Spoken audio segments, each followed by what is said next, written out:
Good morning.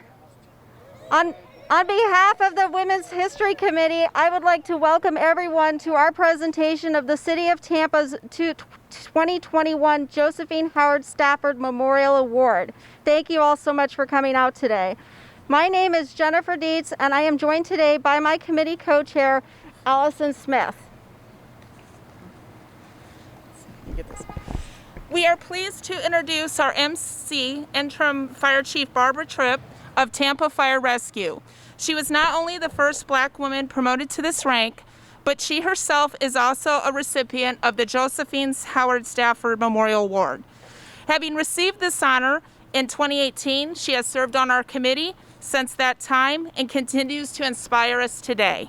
Please welcome Chief Barbara Tripp.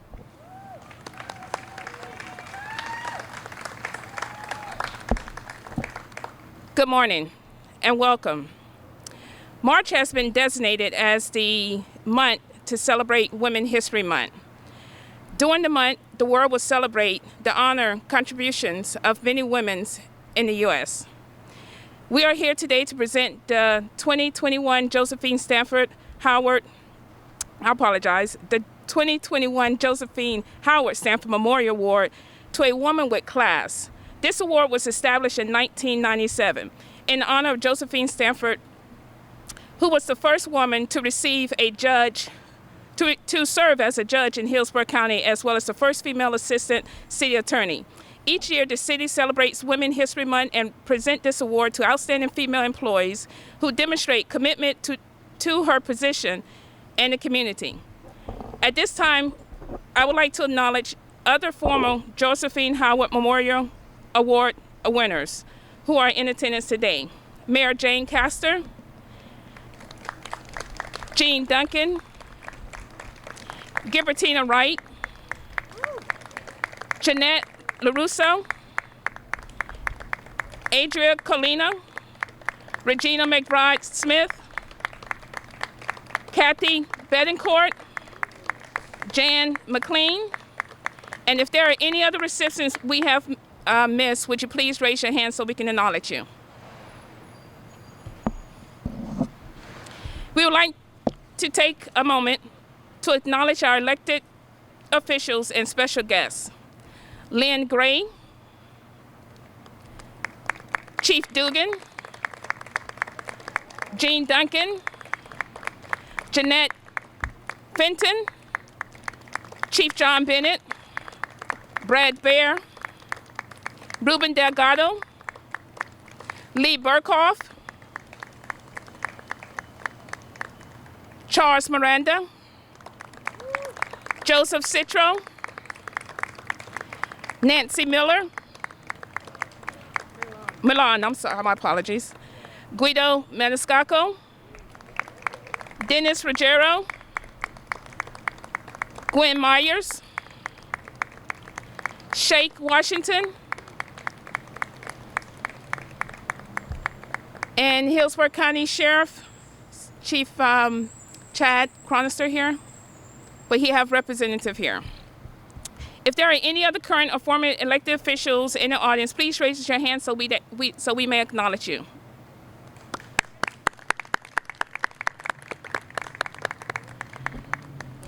Now, it brings us greetings on behalf of Tampa City Council, Councilman Guido Maniscalco, representing District 6. Please welcome Chairman Maniscalco. Thank you so much. Good morning. Thank you to Jennifer and Allison, the co-chairs, and the entire committee for putting this together. And thank you, Mayor Castor, for this perfect weather. I don't know how you do it, but it's a beautiful day. You know, I was telling a group the other day, and not just because it's Women's History Month, but the city of Tampa, from Mayor Castor to Jean Duncan to Gina Grimes to Carol Post to all the women in these positions of leadership that help make our city work and work very, very well each and every day, all of you together in this family that is the city of Tampa. It's really an honor to work with you. We are a great team, but thank you to all of you for what you do. You make this city really the truly special city that it is. I have with me Councilmember Miranda and Councilmember Joseph Citro from the Tampa City Council. And with me is a commendation that we present to Ida Walker. Thank you for your, 38 years of service to the city of Tampa, working with numerous chiefs at the police department. I'll read it very quickly. The Tampa City Council salutes the City of Tampa's Women's History Month Committee for their diligent work and honor this year's Josephine Howard Stafford Memorial Award recipient, Ida Walker, for all your many, many years of service here to the City of Tampa. We appreciate you, we love you, and we thank you for all that you do. Thank you very much.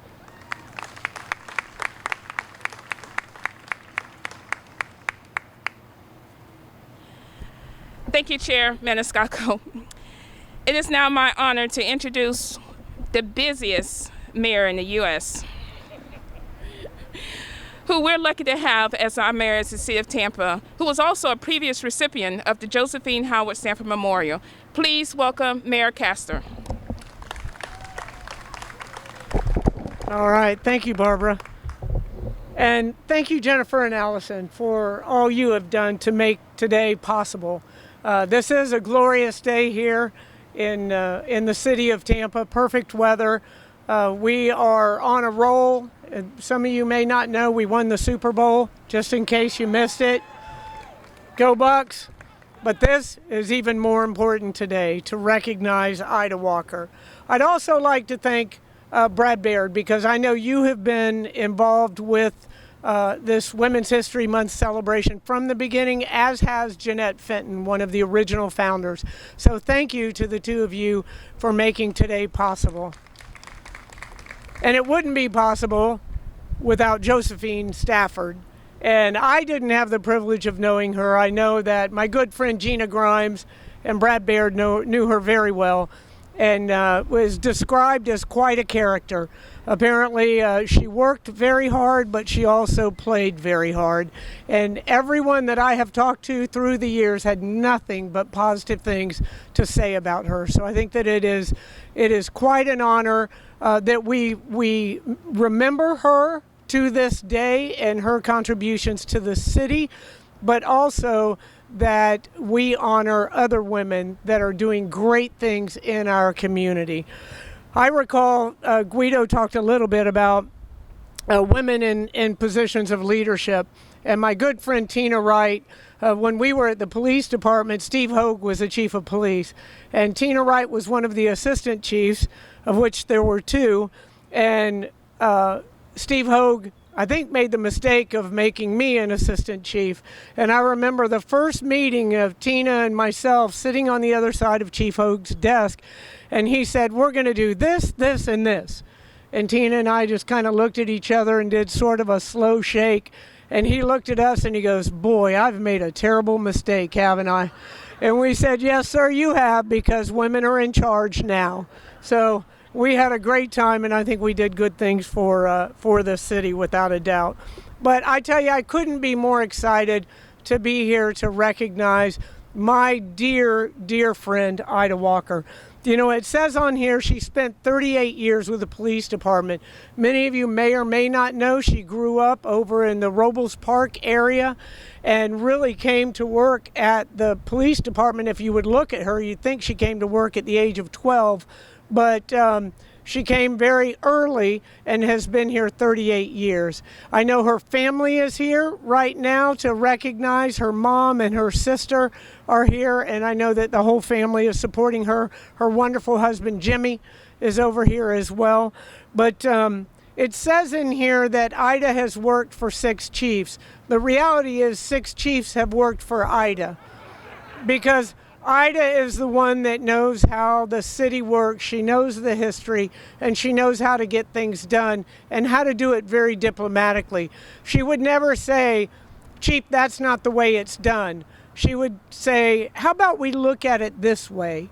But she would always get things done by bringing everyone together and getting them to do what was right for the community, and most often her idea, and make us think that it was actually ours. But she has really been such a survivor in so many ways. I don't know if she would mind. I talked about her being a cancer survivor on a couple of different occasions, was still at work every single day, and not only just fighting her fight, but fighting the fight for others. You know, volunteering out at Moffitt to be in different studies so that she could help individuals that may be stricken with cancer as well. While she's doing all that, she's running her own magazine she started as if she didn't have enough to do. She ran the Black History program for the city of Tampa. She's a in the Big Brothers, Big Sisters program, and 1,000 other ways. It's a rare occasion I show up at a charitable event that Ida isn't there working in some form or fashion. She defines the word volunteer and the term volunteerism by all that she does to lift up our community. So it is really an honor for me to recognize her in this Women's History Month and also talk about some of the other women that we should celebrate in our community as well. Women's rights pioneer Eleanor McWilliams Chamberlain, our own Clara Fry, a nurse who treated patients in her own home regardless of their income or race, and eventually started a medical facility.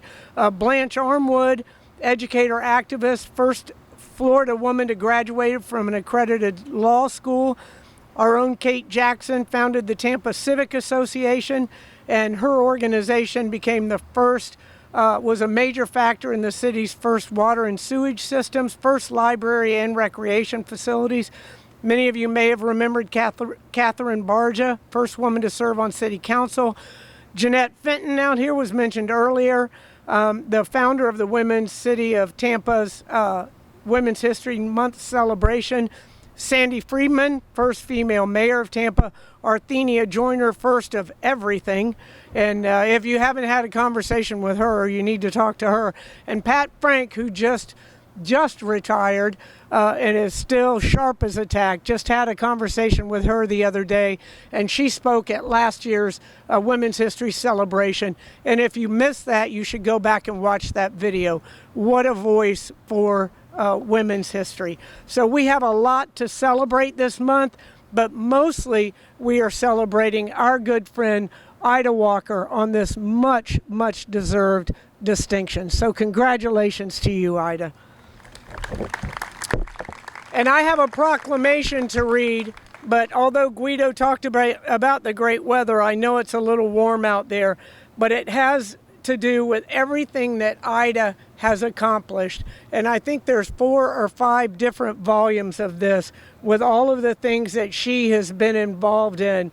The Tampa Bay or TPD Black History, our Rich Houses, Moffitt Cancer Center, Beauty Talk Illustrated magazine, just over and over. She started, we had the Florida Police Chiefs Association meeting here. Ida was at it and realized that the associates were calling her, the police chief's assistants were calling her for information. So she developed a course for them, which is now taught at every single police chief's meeting. Ida sees a problem, Ida finds a solution. And quite often she does it without any fanfare or recognition at all. And she doesn't do it for recognition or appreciation. She does it because it's the right thing to do. So I couldn't be prouder to be called your friend, and I count on you every single day for advice and direction, even in the mayor's office. So you're still running things without a doubt. And this, I guess I'm going to provide this proclamation. So Ida, why don't you come up, although it's all about you. But it's Ida Walker's legacy is officially recognized on Tuesday, March 2nd during the Josephine Howard Stafford Memorial Awards ceremony at Lights Gaslight Park in downtown Tampa.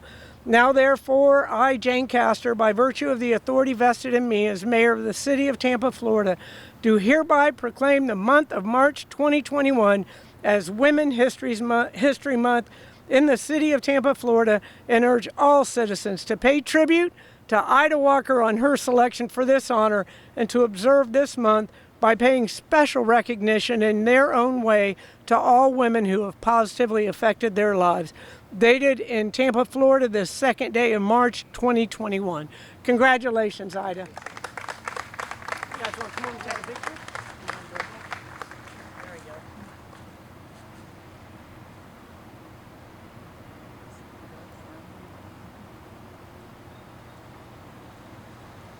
All right, I think you guys own the proclamation. Thank you.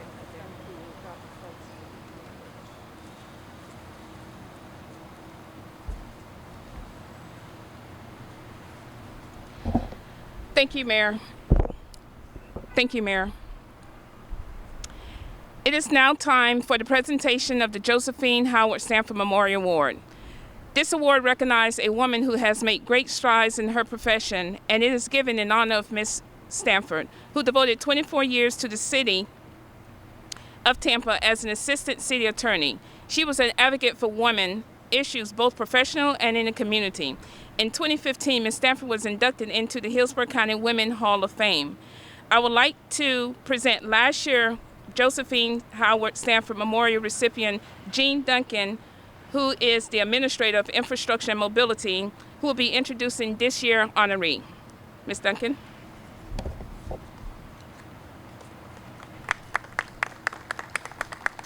Thank you very much, Chief Tripp. It's such an honor and pleasure to be here this morning to recognize our amazing friend and colleague, Ida Walker. Ida is the Senior Executive Aide for the Police Department.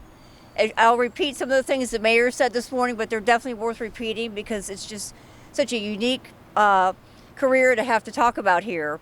Ida served our citizens for over 38 years. She began her career, as the mayor mentioned, as an intern with the police department. And of course, they hired her in 1982. And she was promoted to an administrative assistant and then worked for several different departments, including the purchasing department, the T&I department, and risk management as well. She was then promoted to her current position as senior executive aide to the chief of police. And because of Ida's skills and experience, she ended up serving 6 different police chiefs over the past 29 years. I do agree with the mayor. I do believe that they were working for her, but they certainly benefited from that experience and her support. She's been recognized by the Tampa Police Department on several occasions as Employee of the Month, as well as the Employee of the Year in 2015. As an instructor for the Florida Police Chiefs Association, Ida created the first statewide Executive Assistance Training Conference, as the mayor just mentioned, and still in play today with those different police chiefs utilizing that on a regular basis. She also served as an adjunct law enforcement instructor for Hillsborough Community College Public of Safety. Ida is a long-standing member of Tampa Police Department's Black History Committee. She's a mentor for Big Brothers Big Sisters and conducts a mentoring program, Tampa Youth Core Connections, to the police department's Rich Houses, which are located in Robles Park in Sulphur Springs. Aside from her career at the city of Tampa, as the mayor mentioned, she's a publisher of a magazine, Beauty Talk Illustrated Magazine, and this magazine demonstrates how she transformed personal battles with breast cancer into an amazing story of living life with grace and gratitude. She is a cancer survivor. She gives motivational speeches to others to inspire them. And she's a lifetime participant in a study at the H. Lee Moffitt Cancer Center to research cancer in young African American women. Not too many people would have the nerve to participate in such a study and offer themselves up for the benefit of others. So very commendable. Just a few other comments about Ida. I remember some years ago, I'd always hear about Ida Walker. Ida Walker. I just was curious, who is Ida Walker? And I actually got to meet her one day when I had a meeting over in the police department. And I was so excited because I finally got to put the face of the name. This is the famous Ida Walker I've always been hearing about. And in my department of mobility, whenever we had a question, we didn't know what to do about something, the MO is call Bertha Mitchell. Well, I think for the police department and everyone in the city, if they can't figure something out, they know they can call Ida Walker and she will help guide them to the right answer. So we're such a precious resource to have her, not only helping the police department, but many of us throughout the organization. A couple years ago, my husband and I signed up for Mayor Castor's Train with Jane. I think they should have called it the Castor Boot Camp. We met at Dark 30 at Julian B. Lane Park. And I consider myself a morning person, but I'm not a Dark 30 workout morning person. But every time we would go for the training, Ida was there with a big smile, sunshine rays coming out, and it just really energized me to do the training that we had in line for us today. So thank you, Ida, for your support, because I don't know if I could have made it without your positive energy there every day. So with that, I'd like to ask Mayor Castor to join me to present the Josephine Howard Stafford Award to Miss Ida Walker.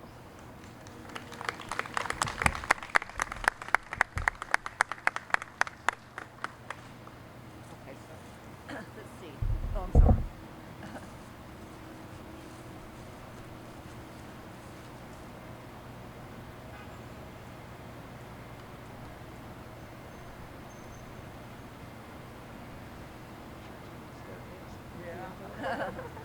Congratulations, Ida. Yes, thank you.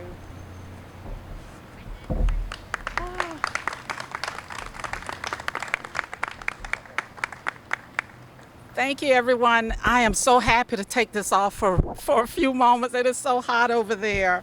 But thank you, Jean, for your comments, and Mayor Castor. But hopefully people, if they received anything out of what Jean and the mayor just said, if they can take away one thing from their comments, and that is Ida gets a big kick out of serving people. Mayor Jane Castor, thank you for your leadership and especially your friendship for so many years. Who would have thought your first couple of years in office we would be faced with such a challenge as COVID? But knowing you as I do, there's no one else I can think of who can help the city get through it but you. I want to give a special thank you to the members of the Women's History Committee for selecting me for this year's award in recognition of Miss Josephine Howard Stafford. You work so diligently each year to ensure the success of this event.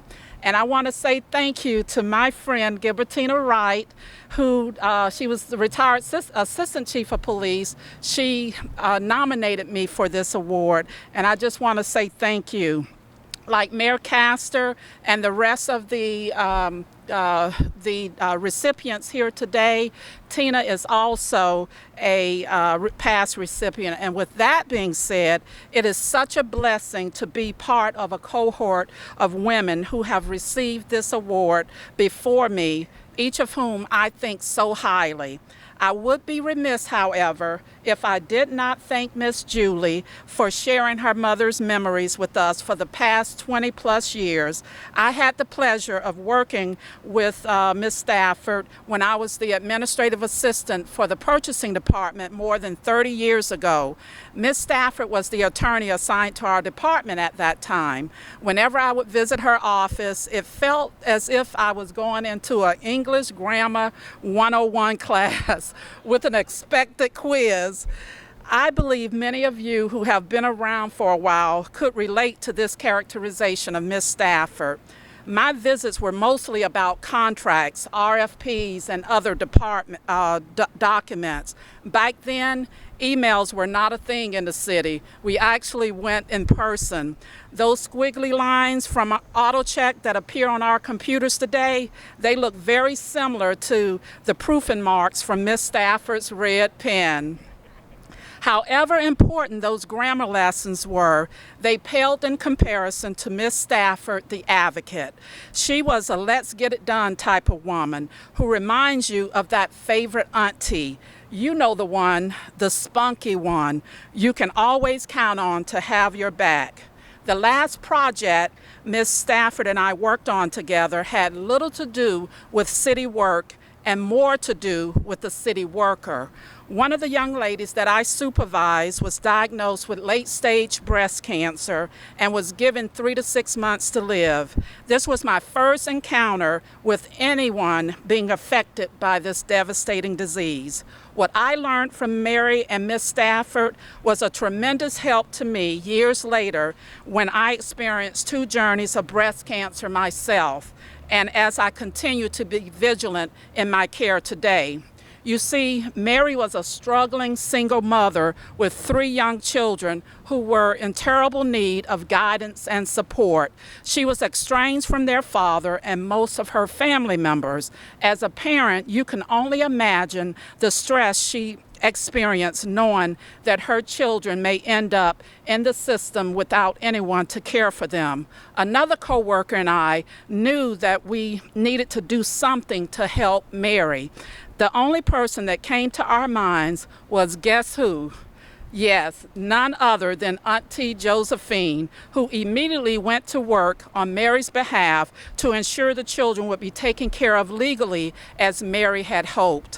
While Mary focused on fighting the battle of her life, we worked on gathering all the necessary information and details for Miss Stafford to complete the legal side of everything, like the will, the trust, and identifying benefits, beneficiaries, and caregivers. Sadly, Mary did not make it, but she transitioned from this world in peace, knowing that her children would ultimately be all right. Miss Stafford reminds me of so many other people I know who cared enough to help guide me throughout my life. I'm sure if you take some time to really think about it, you too can identify people who have invested in your professional, personal, or spiritual growth, making you a better person. Some of the most valuable lessons can be learned by just observing people like Miss Stafford, who imparted those humanitarian nuggets as they demonstrated kindness and compassion. There's a scripture in the book of Proverbs that teaches us to train children in the right way, and they will remember those lessons as adults. I'm grateful that God blessed me along my life's journey with a circle of angels who are responsible in part for me receiving this award today. For the sake of time, however, I can only recognize just a few of them to better explain what happens when you share a little of yourself to help other people. By doing so, you pour into them wholesome advice, wisdom, confidence, perseverance, a strong work ethic, and integrity. I would like to acknowledge all the members of my family who are way too many to name. I would, however, give a shout out to my hubby and best friend Jimmy, who's here today, and recognize my mom, who introduced me to the Christian faith and taught me at an early age while growing up on the cuffs of the civil rights movement that regardless of what name some people in the world may call you, that is not you. Don't believe it. You are somebody. Remembering Miss Henry, my first grade teacher at the segregated Meacham Elementary School right over here in Central Park Village, giving a little girl the simple task of helping to clean the chalkboard at the end of the school day while imparting words of wisdom that reassured me that you are somebody. My softball coaches, Mr. Wilson and Minister Joe Jones, who's here today, recruited a group of 12-year-old tomboys they saw playing on an open field in Tampa Heights, having fun, being anything but girly girls and beating boys at their best game. The life skills these coaches taught us went beyond winning a ball game. It gave us skills we can use to succeed in various aspects of our adult life, like practice makes you better, much better, not perfect. Winning is great, but the great comeback is oh so sweet. We play as a team, we win as a team, we lose as a team. No one person is better than the other. It takes all of us collectively as a team to be winners. As a result, many players earned college scholarships because a couple of coaches recognized a group of young girls with the potential to be somebody. There is no doubt that I had some of the best teachers and professors in high school and college who taught me the old-fashioned yet coveted lessons about business, business writing, business letters, and business etiquette, in which I still practice today. Great educators have a unique gift of sparking a light in the minds of young people, creating a vision that resonates. You really can be somebody. Then there's Miss Patricia Pierce Coleman, who I owe a great deal of gratitude. She was my mentor and first city supervisor when she hired me in the Robles Park Crime Prevention Office, a place where many students like myself spent hours each day learning how to be somebody. For more than 38 years now, I have had the privilege of working with directors across city government, including the Technology Department, Purchasing Department, Tampa Convention Center, Risk Management, and yes, serving with 6 chiefs at the Tampa Police Department. Everything I have learned about leadership is the result of working with some of the finest leaders in city government. I could go on and on for days, naming many people like you who have had positive impact in my personal, professional, and spiritual development. Yes, you out there, all of you, right here in person, and those of you that are watching virtually, you know who you are. You do know who you are, right? I am simply a conduit sharing everything you have poured into me, not a container to store these blessings for myself. All that I've learned from each of you has created in me the ability to reinvest in my career with the City of Tampa and pay it forward in my service to the community, where I hope to have inspired someone, especially our young people, to know that they are somebody. You see, as public servants, we have this great responsibility to make a difference in the life of the people we serve each day, whether we work for the water, fire, or police departments, or any department in City Hall. Much is given to us, therefore much is required. The beauty of public service, however, are the many opportunities we have to help people. I want to close by sharing with you a profound interaction I had with a citizen who became a friend I never met. I often use the story of Janet B. in my training classes to make this point, as quoted by my favorite poet, Maya Angelou. At the end of the day, people won't remember what you said or did. They will remember how you made them feel. Janet B., and I'm using B for her first initial of her last name, she was oftentimes homeless and obviously living with a mental illness. For 2 years, Janet would call me, sometimes often, other times not so frequent. We would talk. Well, she did most of the talking, I did most of the listening. On many occasions, I tried to get some help for Janet, but she refused to speak with anyone else but me. She seemed satisfied. We would say our goodbyes, and I may not hear from her for another couple of weeks or even a month. Unfortunately, one day, a detective called me to ask if I knew Janet B. And what relationship she was to me. Yes, I explained and inquired about why was he asking me those questions. They found Janet dead a couple of weeks after our last conversation. When they opened her wallet, the only thing in it was a piece of paper with my name and phone number written on it. I was really taken aback by it. Just imagine for a moment, what do you keep in your wallets? Valuable information, right? Like your driver's license, your credit cards, your money. For Janet to have my contact information tucked away in her wallet suddenly reveals something special about our interaction. It conveyed to me that our conversations meant more to her than I had previously imagined. 6 months had passed since Janet's death when I received another phone call, but now from a gentleman living in Canada who asked me to share some information about Janet. It was Janet's father. He had just received delivery of her remains and possessions. That piece of paper with my name and number on it had traveled all the way to Canada in Janet's wallet. Her father said because of that piece of paper, I was the only person he knew to call. The family had not seen their daughter in over 10 years. They lost track of her whereabouts in New York City after they went to court for her mental illness. The father wanted to know what her last 10 years was like and some of the things we talked about. Hopefully, I was able to give that family some closure by reminiscing about my 2 years of conversations with Janet.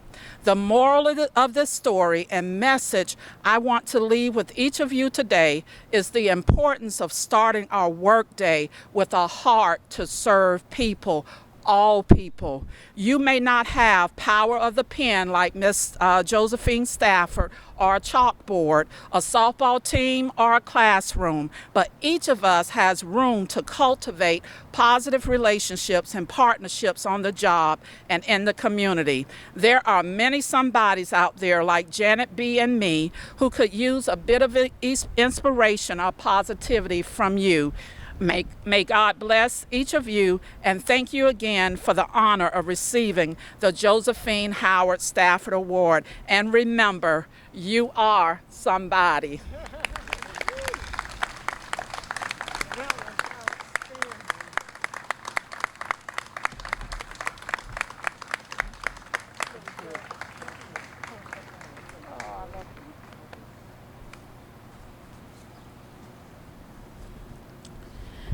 Congratulations, Miss Ida.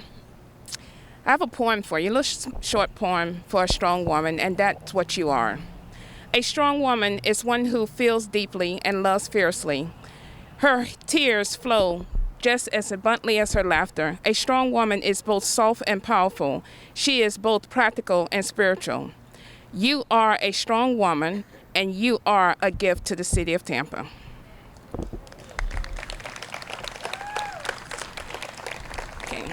So once again, congratulations on the well-deserved award, and thank you all for your contribution to the City of Tampa and local community. At this time, I would like to welcome the 2017 Josephine Howard Stafford Memorial Award winner, Miss Regina McBride-Smith, to present the gifts on behalf of the Women History Committee.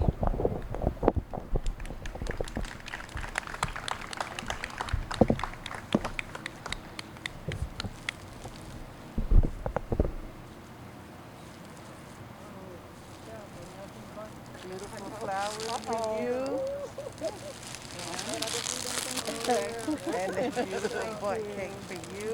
Thank you so well deserved, I tell you. And also for you.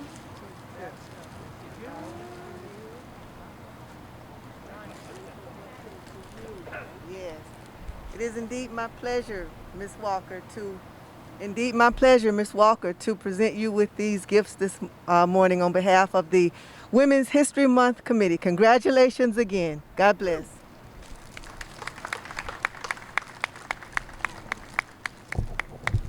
Wow, I didn't expect this, but this is lunch. Thank you. Okay, so during Women History Month, we are partnering with Dress for Success to help women re-enter the workforce. Clean, gentle, worn suits, work attire, and accessories are being collected at 9 different locations. To learn more, pick up a flyer at the refreshment table where you can get a treat to take with you. This has been a wonderful morning. Thank you all for all of our program participants and sponsors. A full list of sponsors on the back of your program. Many thanks to the Mayor Youth Corp and to Brad Baer, and for always helping us make this event successful. But last, certainly not least, I would like to thank the Women History Committee. Let's give them a round of applause.